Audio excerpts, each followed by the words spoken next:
जय हिंद दोस्तों, रखिएगा ना के चैनल में आपका स्वागत है। दोस्तों कैसे आप? उम्मीद करता हूं कि आप अच्छे होंगे।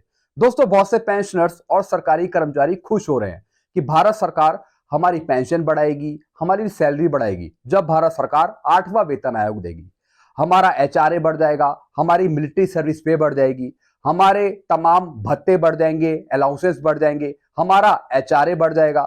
बिल्कुल दोस्तों, जब 8वां वेतन आयोग घोषित होगा तो आपकी बहुत सारी चीजें बढ़ जाएंगी, लेकिन साथ ही साथ महंगाई भी बढ़ जाएगी। जी हाँ दोस्तों, जितना परसेंट जीएसटी काटा जाता है वो आपका बढ़ जाएगा। जी हाँ दोस्तों, इकोनॉमी सर्वे के हिसाब से जब 8वां वेतन आयोग घोषित होगा तो दोस्तों इसका असर आपकी पे और पेंशन पे भी पड़ेगा।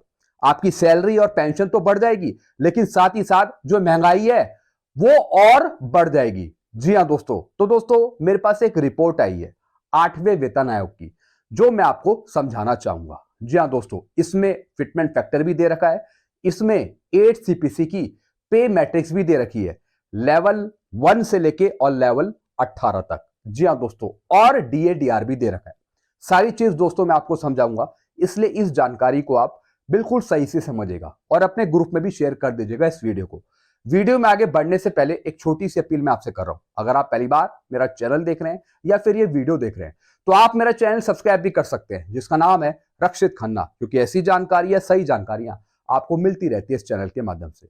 वीडियो में आगे बढ़ने से पहले एक छोटा सा क्वेश्चन मैं आपसे पूछूंगा। दोस्तों जब 8वां वेतन आयोग घोषित होगा तो दोस्तों इसका असर सरकारी कर्मचारियों की सैलरी पे पड़ेगा, जो पेंशन भोगी है उन पर पड़ेगा। दोस्तों क्या इसका असर जो कॉर्पोरेट सेक्टर है, जो प्राइवेट कंपनी में काम कर रहे हैं वर्कर्स, क्या उन पर पड़ेगा? जी हाँ दोस्तों, उनकी सैलरी पे क्या असर पड़ेगा? इसका जवाब आप मुझे कमेंट में देंगे। जी हाँ दोस्तों, चलते हैं दोस्तों, अब मैं आपको आगे समझाता हूं। 8वां वेतन आयोग पे मैट्रिक्स, चौथे वेतन आयोग से 8वें वेतन आयोग तक एक नजर। जी हाँ दोस्तों अगर आप पहले अपनी पे और पेंशन देखें तो ज्यादा आपकी पे और पेंशन नहीं थी, बहुत ही मिनिमम पड़ती थी। लेकिन जैसे जैसे वेतन आयोग घोषित हुआ आपकी पे और पेंशन बढ़ने लगी, सैलरी बढ़ने लगी, लेकिन साथ ही साथ जब जब आपको पे कमीशन मिला साथ ही साथ महंगाई भी बढ़ती गई। जी हाँ दोस्तों, 7 सीपीसी में आप देख लीजिए, महंगाई बहुत ज्यादा है। जी हाँ दोस्तों, महंगाई ने कमर तोड़ दी है, जीएसटी बहुत ज्यादा वसूला जाता है, लेकिन दोस्तों उस हिसाब से पे और पेंशन पूरी नहीं पड़ती। लेकिन जब 8 सीपीसी आपको मिलेगा तो आपको पेंशन ज्यादा मिलेगी, सैलरी आपको ज्यादा मिलेगी, लेकिन साथ ही साथ महंगाई भी ज्यादा बढ़ेगी। जी हाँ दोस्तों, तो दोस्तों जो पैसा आपका बढ़ेगा क्या उसका असर महंगाई पे पड़ेगा? क्या वो पैसा पूरा पड़ जाएगा? आप नीचे कमेंट करके बताइएगा। 8वें वेतन आयोग में पे मैट्रिक्स का स्वरूप, कितनी वृद्धि होगी टेबल में देखिए, फिटमेंट फैक्टर में बदलाव। जी हाँ दोस्तों, अगर आप पुराने पे कमीशन देखें उसमें भी फिटमेंट फैक्टर यूज हुए हैं पे और पेंशन बढ़ाने के लिए। जी हाँ दोस्तों, लेकिन सबसे ज्यादा इंपॉर्टेंट है पुराने पे कमीशन पे कितने परसेंट आपकी वृद्धि हुई है पे और पेंशन में, यह जानना बहुत जरूरी है। फिटमेंट फैक्टर सरकारी कर्मचारियों के वेतन और पेंशन संशोधन में एक महत्वपूर्ण भूमिका निभाता है। जी हाँ दोस्तों, अगर आपको फिटमेंट फैक्टर नहीं मिलेगा तो आपकी पे और पेंशन नहीं बढ़ पाएगी। जी हाँ दोस्तों, फिटमेंट फैक्टर बहुत जरूरी होता है आपकी पे और पेंशन बढ़ाने के लिए।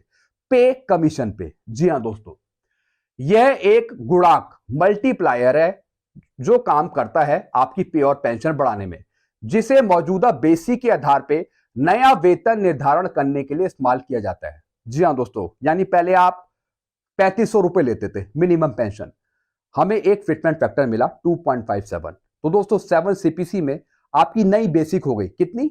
9000 रुपए। जी हाँ दोस्तों, ऐसी 7000 आपकी मैक्सिमम पे होती थी, उसका हमने 2.57 किया, 18000 आपकी बेसिक पे हो गई 7 सीपीसी में। तो दोस्तों ये किसके कारण हुआ? ये हुआ फिटमेंट फैक्टर के कारण। फिटमेंट फैक्टर ने आपकी नई बेसिक बना दी एक नए पे कमीशन पे, इसलिए फिटमेंट फैक्टर बहुत जरूरी है। यही दोस्तों इसमें समझाया। बाकी और क्या जानकारी है ये भी मैं आपको समझाता हूं। अब तक के वेतन आयोग पे एक नजर। सबसे पहले चौथा वेतन आयोग। जी हाँ दोस्तों, 4 सीपीसी में आपकी पे और पेंशन कितनी थी? आप नीचे कमेंट करिए। जो उस टाइम आप पे और पेंशन लेते थे क्या आप उससे संतुष्ट थे? क्योंकि उस टाइम महंगाई कुछ भी नहीं थी। जी हाँ दोस्तों, यानी जो पैसा आपको मिलता था उससे घर का खर्चा चल जाता था पुराने पे कमीशन पे, लेकिन आज के दौर में ऐसा नहीं है। 4 सीपीसी में वेतन वृद्धि हुई थी 27.6%। जी हाँ दोस्तों, यानी 27% जो बढ़ा उस टाइम जो आपको मिला वो बहुत काफी था, उससे घर बार आसानी से चल जाता था। न्यूनतम बेसिक पेंशन, न्यूनतम वेतन था 750 रुपए। अब दोस्तों इस 750 रुपए से पूरा घर का खर्चा चलता था उस टाइम। जी हाँ दोस्तों, क्योंकि उस टाइम ज्यादा महंगाई नहीं थी, बहुत ही मामूली पैसे में चीजें आ जाती थी घर में। अगर आप मेरी बात से एग्री हैं तो आप कमेंट करिएगा। फोर्थ वेतन आयोग में, फोर्थ सीपीसी में फिटमेंट फैक्टर का विशेष रूप से उपयोग नहीं किया गया। जी हाँ दोस्तों, बल्कि वेतन वृद्धि 27.6% तय की गई थी। जी हाँ दोस्तों, अब दोस्तों बहुत से पेंशनर्स हैं, सरकारी कर्मचारी हैं जो फोर्थ सीपीसी का फिटमेंट फैक्टर नहीं जानते। जी हाँ दोस्तों, लेकिन मुझे पता है फोर्थ सीपीसी का भी फिटमेंट फैक्टर था। जी हाँ दोस्तों, फिफ्थ सीपीसी में पेंशन बनाने के लिए। जी हाँ दोस्तों, अब दोस्तों फिफ्थ सीपीसी, पांचवें पे कमीशन पे आपकी वेतन पेंशन बढ़ी थी 31%। न्यूनतम बेसिक वेतन था 2550 रुपए। क्या इससे आपका घर का खर्चा चलता था? जितनी भी आपको पेंशन मिलती थी, पे मिलती थी, पांचवें पे कमीशन पे, आप नीचे कमेंट करेगा। पांचवें वेतन आयोग में फिटमेंट फैक्टर का स्पष्ट उल्लेख नहीं था, लेकिन वेतन में 31% वृद्धि करी गई थी। जी हाँ दोस्तों, पहले 27% वृद्धि करी चौथे वेतन आयोग में, फिफ्थ सीपीसी में 31% तक वृद्धि हुई, यानी फोर्थ सीपीसी से फिफ्थ सीपीसी में आपकी पे और पेंशन बढ़ी। जी हाँ दोस्तों, फिफ्थ सीपीसी में भी फिटमेंट फैक्टर यूज हुआ था। जी हाँ दोस्तों, पांचवें पे कमीशन पे भी फिटमेंट फैक्टर था, शायद आपको ना पता हो। अब दोस्तों मैं बात करूंगा सिक्स सीपीसी की। फिटमेंट फैक्टर था 1.86 सेवन सीपीसी में जाने के लिए। कितना परसेंट आपका बढ़ा था?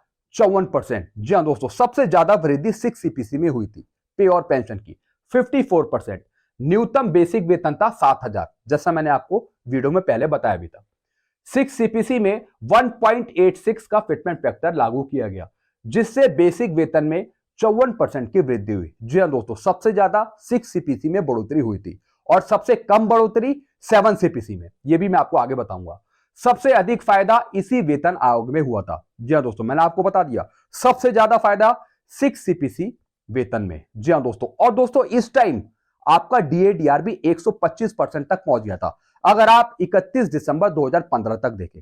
जी हाँ दोस्तों, सिक्स सीपीसी में डीएडीआर का जो परसेंटेज था वो भी 100% से ऊपर पहुंच गया था, 100% से ज्यादा। इस वजह से सेवन सीपीसी का जो फॉर्मूला निकाला गया वो 2.57 आया। हमारा फिटमेंट फैक्टर 2.00 से ज्यादा था। अब दोस्तों मैं बात करूंगा सेवन सीपीसी में। सेवन सीपीसी का फिटमेंट फैक्टर था 2.57। जी हाँ दोस्तों, यानी 31/12/2015 तक जो हमारा डीएडीआर था वो 100% से ऊपर था, इसलिए हमें बिल्कुल सही फिटमेंट फैक्टर मिला सेवन सीपीसी में 2.57। हालांकि पे और पेंशन कम हो गई सेवन सीपीसी में, वो एक विसंगति थी, वो बात अलग है। सेवन सीपीसी में दोस्तों पे मैट्रिक्स में अलग अलग फिटमेंट फैक्टर यूज हुए, जैसे 2.62, 2.67, 2.72, 2.78 और अधिकारियों के लिए 2.81। जी हाँ दोस्तों, पे मैट्रिक्स में अलग अलग फिटमेंट फैक्टर यूज हुए, लेकिन पेंशन पे आपको सिर्फ एक फिटमेंट फैक्टर दिया गया 2.57। वेतन वृद्धि हुई थी सिर्फ 14.29%। जी हाँ दोस्तों, और दोस्तों अभी भी वेतन वृद्धि बहुत कम है सेवन सीपीसी में। आपने जेसीओस की पेंशन देखी, पीएमआर आधे भार हो गए। जी हाँ दोस्तों, जो और भी पेंशन ले रहे हैं उनकी भी पेंशन इतनी हाई नहीं है, यानी 14.29% की वृद्धि सेवन सीपीसी में। और अगर आप पुराने पे कमीशन उठा के देखेंगे तो सबसे ज्यादा वेतन वृद्धि सेवन सीपीसी में ही नुकसान क्यों हुआ, यह सबसे बड़ा सवाल खड़ा होता है। न्यूनतम बेसिक वेतन 18,000, ये मैंने आपको बता दिया था। 7,000 का 2.57, 18,000 आपको मिला। सातवें वेतन आयोग में 2.57 का फिटमेंट फैक्टर लागू किया गया, जो कुछ विशेष पे स्केलों में थोड़ी भिन्नता के साथ था।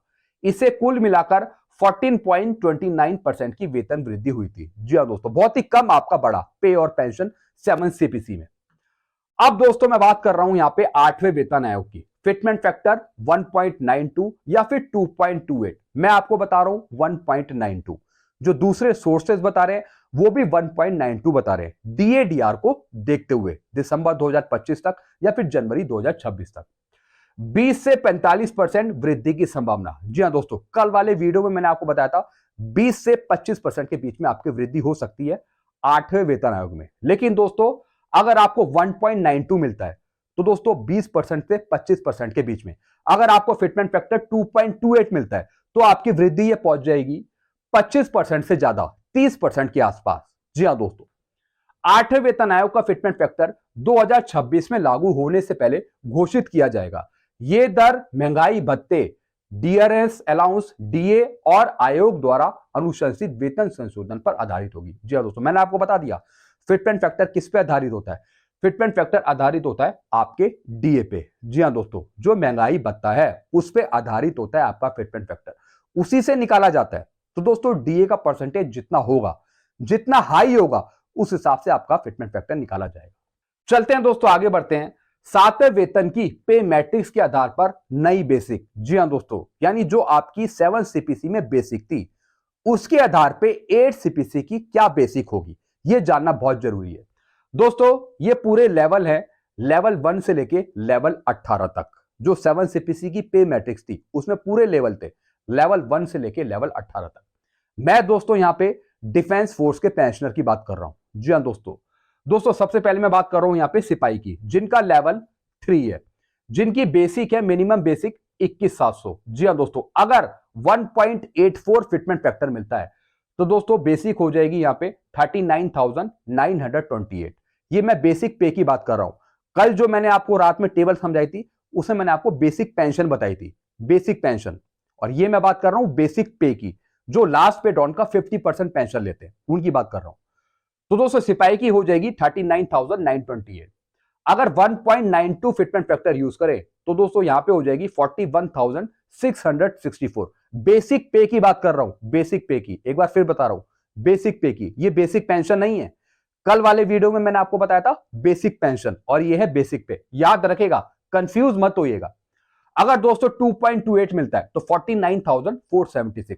यानी दोस्तों यहां पर तीनों फिटमेंट फैक्टर दिखा दिए, 1.84, 1.92 और 2.28। जी हां दोस्तों, मैं आपको बता रहा हूं 1.92, बाकी देखेंगे गवर्नमेंट क्या देती है। ऐसे दोस्तों नायक जिनका पे लेवल 4 है, जिनकी मिनिमम बेसिक है 25,500, इनको अगर 1.84 फिटमेंट फैक्टर दिया जाता है तो इनकी बेसिक होगी 46,920। 1.92 दिया जाता है तो इनकी बेसिक पे होगी 48,960। जी हां दोस्तों, इसी की आधी पेंशन आपकी बनती है। अगर 2.28 दिया जाता है तो 58,140। जी हां दोस्तों, ऐसी दोस्तों हवलदार का देखिए, जिनकी बेसिक फिक्स कर रखी है 29,200। आप अपने पीपीओ में चेक कर सकते हैं, जो आपका 7 सीपीसी का पीपीओ होगा या फिर स्पर्श का पीपीओ होगा, उसमें एक हवलदार की 29,200 फिक्स कर रखी होगी।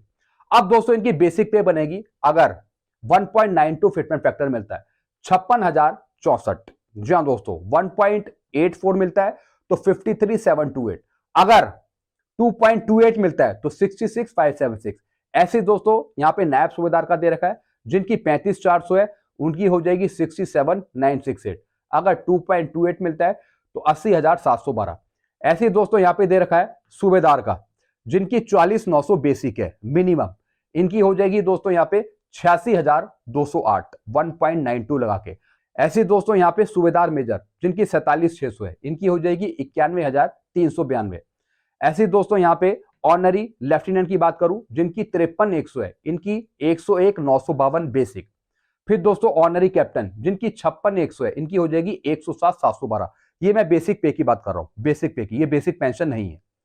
तो दोस्तों आपने देखा यहां पे लेवल 1 से लेके और लेवल 18 तक। जी हां दोस्तों, जिसमें कुछ अधिकारी की रैंक भी शामिल है। जी हां दोस्तों, मेजर जनरल, कैप्टन, ब्रिगेडियर, उनकी रैंक भी दोस्तों इसमें शामिल है। यानी दोस्तों लेवल 18 तक इसमें पूरा बता रखा है कि बेसिक कितनी होगी। यानी फिटमेंट फैक्टर इसमें दिया है 1.84, 1.92 या फिर 2.28। चलते हैं दोस्तों, आगे बढ़ते हैं। डीए की गणना का तरीका। जी हां दोस्तों, अब डीए की गणना, कैलकुलेशन किस तरीके से की जाती है। महंगाई भत्ता डीए सरकारी कर्मचारियों के वेतन में अहम भूमिका निभाता है। वर्तमान में डीए वेतन का एक अतिरिक्त हिस्सा होता है और यह कर्मचारियों की मासिक आय का एक महत्वपूर्ण भाग बनता है। यदि हम इसे 8 सीपीसी के संदर्भ में देखें तो दोस्तों आपको क्या मिलेगा। अब दोस्तों यहां पे डीए वृद्धि बताई है। जनवरी 2025 से महंगाई भत्ता 56% तक होने की संभावना है। जी हां दोस्तों, जनवरी 2025 से 56% होने की पूरी संभावना है। डीए का प्रभाव, इस वृद्धि का असर कर्मचारियों के वेतन पर पड़ेगा और उन्हें अतिरिक्त वित्तीय लाभ मिलेगा। डीए की अधिकतम सीमा 1 जनवरी 2026 तक डीए की दर 60% तक पहुंचने की उम्मीद है, जो उस समय 8वें वेतन आयोग में अहम भूमिका निभाएगा। जी हाँ दोस्तों, जैसा मैंने आपको पहले कैलकुलेशन करके भी बताया था, जनवरी 2026 से जितना परसेंट आपका डीए होगा उसके हिसाब से आपका फिटमेंट फैक्टर बनाया जाएगा। जी हाँ दोस्तों, और दोस्तों जब नया पे कमीशन लागू होगा, 8वां वेतन आयोग लागू होगा, तो उस टाइम आपका 0% डीएडीआर कर दिया जाएगा। इसी के आधार पर फिटमेंट फैक्टर तैयार किया जाता है, मैंने आपको पहले ही बता दिया था। मान लीजिए किसी कर्मचारी का बेसिक वेतन 18,000 रुपए है, तो 7वें वेतन आयोग के अनुसार न्यूनतम बेसिक वेतन होगा। जनवरी 2025 से अगर डीए 56% बढ़कर लागू होता है, तो दोस्तों जो आपकी बेसिक होगी जैसे कि 18,000, तो 18,000 का 56% ये आता है यहाँ पे 10,080। तो दोस्तों ये आपकी बेसिक में ऐड हो जाएगा डीए। अब दोस्तों डीए वृद्धि एक नजर में, जी हाँ दोस्तों, किस तरीके से आपका डीए बढ़ रहा है ये भी मैं आपको दिखाता हूं। जुलाई 2023 से 46% डिक्लेयर्ड, जनवरी 2024 से 50% डिक्लेयर, जुलाई 2024 से 53% डिक्लेयर हो गया। अब दोस्तों जनवरी 2025 से 56% आपका होगा, 56%। फिर दोस्तों जुलाई 2025 से आपका 60%। जी हाँ दोस्तों, अगर ये 2% बढ़ता है तो दोस्तों 58 हो जाएगा, अगर 3% बढ़ता है तो 59 हो जाएगा, यानी 60% के आसपास आपका एक्सपेक्टेड है जुलाई 2025 से। जी हाँ दोस्तों, और अगर हम जनवरी 2026 से देखें तो दोस्तों ज्यादा से ज्यादा ये 61, 62 या फिर 60, 59 इतना भी ये पहुंच सकता है अगर हम 2%, 3% बढ़ा के देखें। तो दोस्तों इस तरीके से ये आपका डीएडीआर बढ़ रहा है। जी हाँ दोस्तों, और दोस्तों जो आपका फिटमेंट फैक्टर डिक्लेयर होगा वो होगा दोस्तों जनवरी 2026 से जो डीएडीआर होगा उसके आधार पे होगा। तो दोस्तों आपका डीएडीआर ज्यादा बढ़ा ही नहीं है 7 सीपीसी में, महंगाई तो ज्यादा बढ़ी है, इन्फ्लेशन रेट ज्यादा हाई है, लेकिन आपका डीएडीआर सिर्फ 60 के आसपास ही घूम रहा है, तो इस वजह से फिटमेंट फैक्टर भी ज्यादा नहीं बनेगा। 2.00 से कम ही आपका फिटमेंट फैक्टर बन रहा है। जी हाँ दोस्तों, बाकी दोस्तों संगठन डिमांड उठा रहे हैं कि 2.28 मिले, 2.88 मिले, ऐसा दोस्तों बहुत ही मुश्किल है।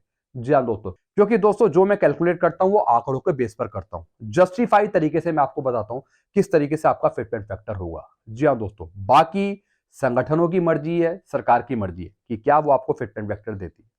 मैंने आपको बताया 2.0 से नीचे नीचे। तो दोस्तों ये कुछ गाइडेंस थी जो मैंने आपको समझाई है। आई होप सारी जानकारी आप अच्छे से समझ होंगे। इसके रिगार्डिंग आपको और कुछ पूछना हो तो आप नीचे कमेंट कर सकते हैं। वीडियो आपको अच्छा लगता है वीडियो को लाइक करें और इस चैनल को आप सब्सक्राइब कर सकते हैं जिसका नाम है Rakshit Khanna. Thank you so much.